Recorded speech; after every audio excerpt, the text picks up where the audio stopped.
Hi everyone. This video is about the chain rule. The chain rule is a way to differentiate compositions of functions like f of g of x or g of f of x.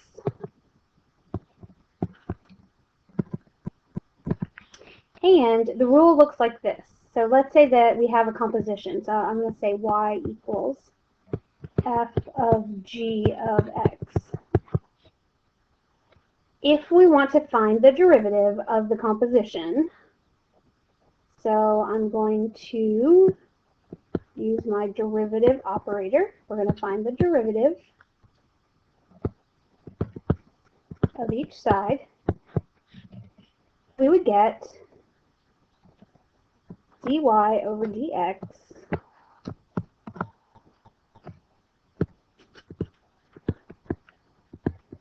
equals. Now, to find the derivative of the composition, you always start with the outside function. So we would find f prime of g of x. So you're keeping the inside function the same. You're just finding the derivative of the outside function.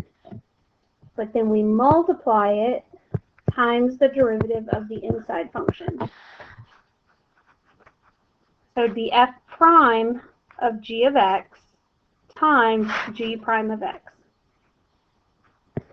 Here's an easier way to think of it. Think of it like an M&M.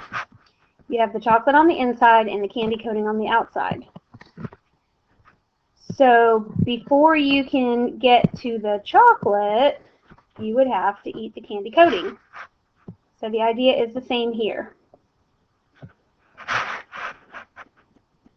You have to find the derivative of the outside function before you can find the derivative of the inside function. So you can also think of it as derivative of the outside times derivative of the inside.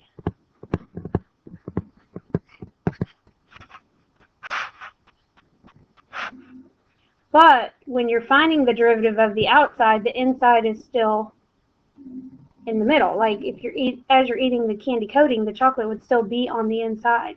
Okay. So let's look at some examples.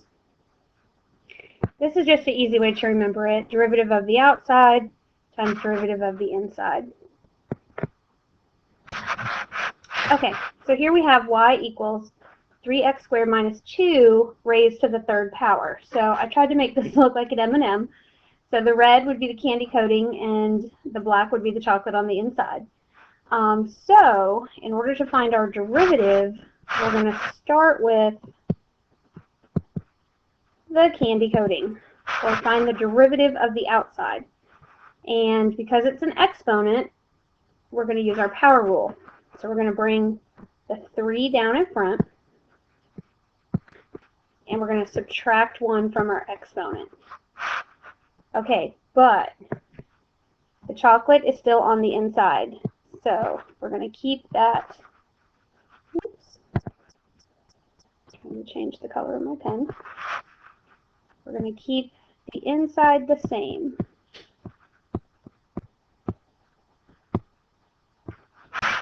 Okay, so all we did is we found the derivative of the outside, the candy coating. We brought the 3 down in front and we subtracted 1 from our exponent. So we used the power rule, but we kept the chocolate on the inside. But then we have to multiply that by the derivative of the inside. So now we get to finally eat the chocolate. And again, we're going to use our power rule. So this is going to be 6x. All right, and then as far as simplifying goes, you don't always have to multiply everything out, because remember we consider simplified form factored form. So the most I would do to simplify this is multiply the 3 times the 6x and just put that in front. So we'd write it 18x times 3x squared minus 2 raised to the second power. And that is the derivative using the chain rule. All right, let's look at one more example. Often we can use the chain rule to find the derivative of a function that's inside a radical. So here we have the square root of 2x plus 4. Okay, so before you do anything, you want to, anytime you have a radical, remember, convert it to a fractional exponent. So I would start by rewriting this as y equals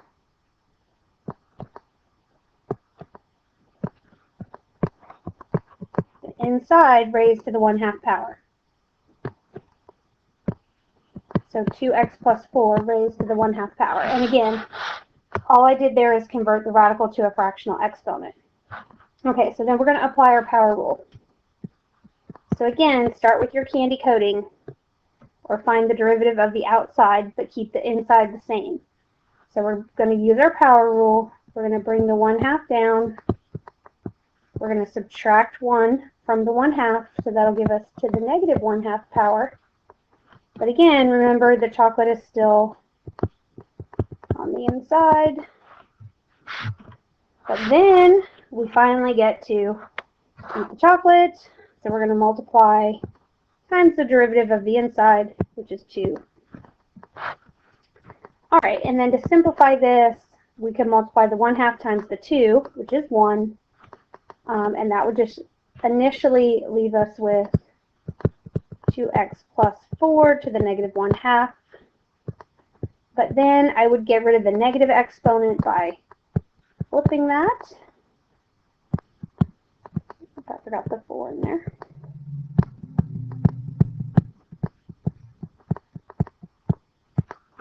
That's to the 1/2 power. And then we could convert our fractional exponent back to a radical.